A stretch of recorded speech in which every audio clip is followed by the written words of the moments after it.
ভালো আছেন।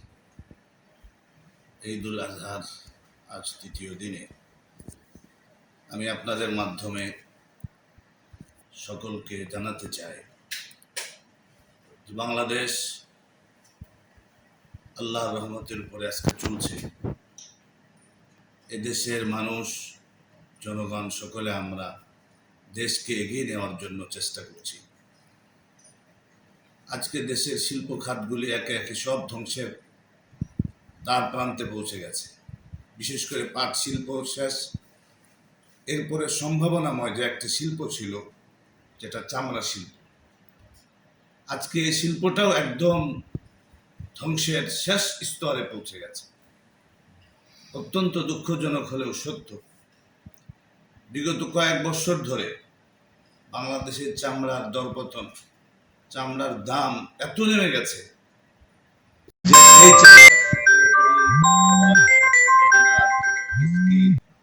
যে তাদের স্বার্থ জড়িত। আজকে সেই চামড়ার খাতটা এমনভাবে ধ্বংস হয়েছে বা করা হয়েছে যেটা আপনারা আমার চেয়ে ভালো জানেন। তো আজকে আমার বক্তব্য হলো যে আমরা চামড়া শিল্প রক্ষা কমিটি বিগত কয়েক বছর ধরে আমরা আন্দোলন করছি যে চামড়ার ন্যায্য মূল্য কিভাবে আমরা পেতে পারি। বিভিন্ন সময় আমরা সরকারের বাণিজ্য মন্ত্রণালয়ে গিয়ে মন্ত্রী মহোদয়ের সাথে কথা বলেছি। তাদের আশ্বাস পেয়ে আমরা কখনোই নিরাশ হইনি।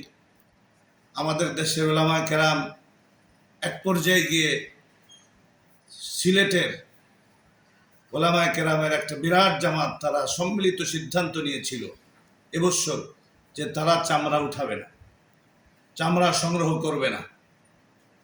কিন্তু বর্তমান সরকারের মাননীয় বাণিজ্য মন্ত্রী জনাব খন্দকার আব্দুল মুক্তাদির সাহেব, তার অনুরোধে সিলেটের সমস্ত উলামায়ে কেরাম তারা পুনর্বিবেচনা করেছে। তিনি বলেছিলেন আপনারা পুনর্বিবেচনা করুন। তো আমরা কি দেখতে পেলাম? ঈদের আগে উনি চামড়ার রেট ঘোষণা দিলেন, নির্ধারণ করে দিলেন যে ঢাকার ভেতরে ৬২ থেকে ৬৭ প্রতি বর্গ ফুট, ঢাকার বাহিরে ৫৭ থেকে ৬২। তো না ৬২ থেকে ৬৭ হয়েছে, না ৫৭ থেকে ৬২ হয়েছে। উপরন্তু আমরা দেখতে পেয়েছি বাংলাদেশের বিভিন্ন অঞ্চল, যেমন ফেনীতে দেখলাম সারাদিন কষ্ট করে চামড়া সংগ্রহ করার পরে সন্ধ্যার সময় যখন কোনো ক্রেতা আসে নাই, এই চামড়াগুলি তখন তারা বাধ্য হয়ে নদীতে ফেলে দিয়েছে। ঝালকাঠির রাজাপুরে এক মাদ্রাসায়, কারিমপুর মাদ্রাসা, সেখানে দেখলাম সন্ধ্যার সময় এই চামড়া তারা একটা গর্ত খনন করে সেখানে পুঁতে ফেলেছে, দাফন করেছে। কুমিল্লাতে দেখলাম সেখানে তারা দাফন করে সাইনবোর্ড লাগিয়ে দিয়েছে পশুর চামড়ার সমাধি। তো এই যে এইভাবে একটা সম্পদ নষ্ট হচ্ছে, আমাদের দেশের এক শ্রেণীর মানুষ মনে করে এদেশের মাদ্রাসা শিক্ষা, মাদ্রাসাগুলি আলিয়া মাদ্রাসা হোক, কওমি মাদ্রাসা হোক, এই মাদ্রাসাগুলি চামড়ার উপর নির্ভরশীল। বিশেষ করে কওমি মাদ্রাসাগুলি চামড়ার উপর নির্ভরশীল, এ কথা সত্য নয়। আজকে কওমি মাদ্রাসা আল্লাহর দয়া, আল্লাহর মেহেরবানিতে চলে, জনগণের সর্বস্তরের সহযোগিতায় চলে। শুধু চামড়ার উপর নির্ভরশীল নয় কওমি মাদ্রাসা, যে কওমি মাদ্রাসাকে ক্ষতিগ্রস্ত করবার জন্য সিন্ডিকেট করে, ইন্ডিকেট করে বিভিন্ন পর্যায়ে নিয়ে চামড়া শিল্পকে নষ্ট করা হবে, ধ্বংস করা হবে না।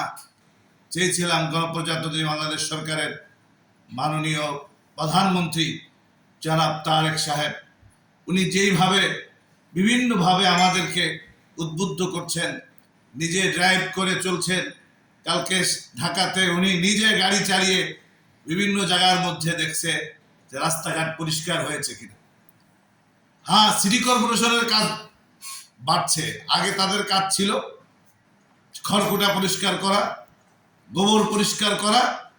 এখন দেখতে পাচ্ছি খড়কুটা আর গোবরের পাশাপাশি চামড়াগুলিও তারা ফেলে দিতেছে। মানুষ রাস্তায় চামড়া ফেললে কি করবে?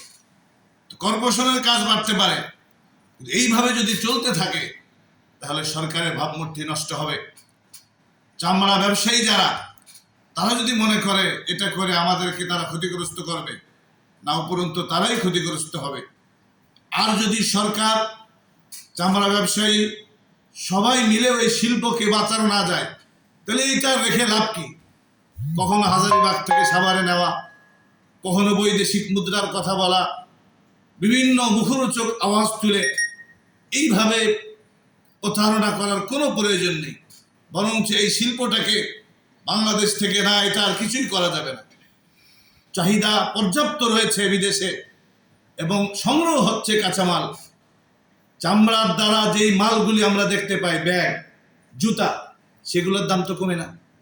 তাহলে কেন আজকে চামড়ার দাম, আজ থেকে কয়েক বছর আগে যে জুতার দাম 700 টাকা ছিল, সেই জুতার দাম আজকে 1600 টাকা, 2000 টাকা। অথচ চামড়া ছিল 3000 টাকা, এখন 300 টাকা, 200 টাকা, 100 টাকা পর্যন্ত এই বছর চামড়া বিক্রি করতে হয়েছে। তাহলে আসুন আমরা সম্মিলিত উদ্যোগ গ্রহণ করি। সর্বপ্রথম সরকারকে আন্তরিকতার পরিচয় দিতে হবে। দায়ী সারা বক্তব্য দিলে চলবে না। যে রেট নির্ধারণ করেছিল, যেই মূল্য নির্ধারণ করেছিল, আমরা যদি দেখতে পেতাম ঈদের দিন বাংলাদেশের প্রতিটা জেলা শহরে থানা পর্যায়ে গিয়ে সরকারের লোকজন তারা যদি মনিটরিং করত, তদারকি করত, তাহলে অন্তত আমরা মনকে বুঝ দিতে পারতাম সরকার পারুক আর না পারুক, চেষ্টার কমতি নেই। সুতরাং এইভাবে একটা শিল্পকে ধ্বংস হতে দেয়া যায় না। সচেতন নাগরিক হিসেবে শিল্পকে বাঁচানোর জন্য সকলকে সম্মিলিত উদ্যোগ নিতে হবে। দেশকে বাঁচাতে হবে, শিল্পকে বাঁচাতে হবে। এটা শুধু মৌলবীদের বিষয় না, আলেম ওলামাদের বিষয় না, এটা সবার বিষয়। সাংবাদিক ভাইয়েরা, আপনারা অনেক কষ্ট করেছেন, আন্তরিকতার পরিচয় দিয়েছেন। আপনারা এই বিষয়গুলি জানান। শুধু ঢাকাতে নয়, প্রত্যেকটা বিভাগীয় শহরে ট্যানারি স্থাপন করতে হবে, যাতে করে অল্প সময়ের ভেতরে এই মালগুলি ট্যানারি পর্যন্ত পৌঁছানো যায়। আমরা দেখতে পেয়েছি এক এক শহরে সকালবেলা কুরবানি হয়, 8টা বাজে, 9টা বাজে কুরবানি হয়। সেই চামড়া ঢাকায় সাভারে পৌঁছতে পৌঁছতে দিন চলে যায়, রাত চলে যায়। তো কি করে চামড়া ভালো থাকবে? নানান অসুবিধা আছে ঠিকই, যে আগে এক সময় আপনার কুরবানি শীতের সময় ছিল, এখন গরমের সময়, এতে কিছু অসুবিধা। কুরবানির সংখ্যা বাড়ছে, ভালো কসাইয়ের সংকট, এখানেও অসুবিধা। গোশত আলাদা করে না, কিছু থেকে যায় চামড়ার সাথে, এটা সমস্যা।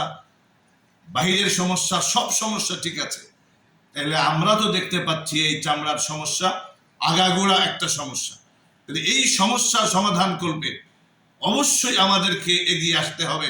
সেখানে সর্বপ্রথম সরকারকে আন্তরিক হতে হবে যে না, এই চামড়ার সাথে গরিব, অসহায়, এতিম, মিসকিন, দুস্থ, তাদের স্বার্থ জড়িত। কারণ কুরবানি যেহেতু চলছে, এটা আল্লাহর বিধান, কিয়ামত পর্যন্ত চলবে। আর বাংলাদেশের মানুষ আলহামদুলিল্লাহ ধর্মপরায়ণ, তারা কুরবানি প্রত্যেক বছর বেশি করে, করতেছে। সুতরাং এই কাঁচামাল তো আমরা পাবো। এখন এইটাকে কোন প্রক্রিয়ায় নিয়ে, কোন সিস্টেমে নিলে আসল সমস্যা কোথায়, এটা চিহ্নিত করে এর সমাধানের পথ বের করার জন্য আমি সরকারকে অনুরোধ করব। আল্লাহ রাব্বুল আলামিন আমাদের তৌফিক দান করেন। আল্লাহ আমাদের প্রত্যেকটা কাজকে কবুল করেন, দেশকে, দেশের শিল্পকে বাঁচানোর তৌফিক দান করেন। আমিন। ওয়া আখিরু দাওয়ানা আনিল হামদুলিল্লাহি রাব্বিল আলামিন। আপনাদের মাধ্যমে সবাইকে জানাতে চাই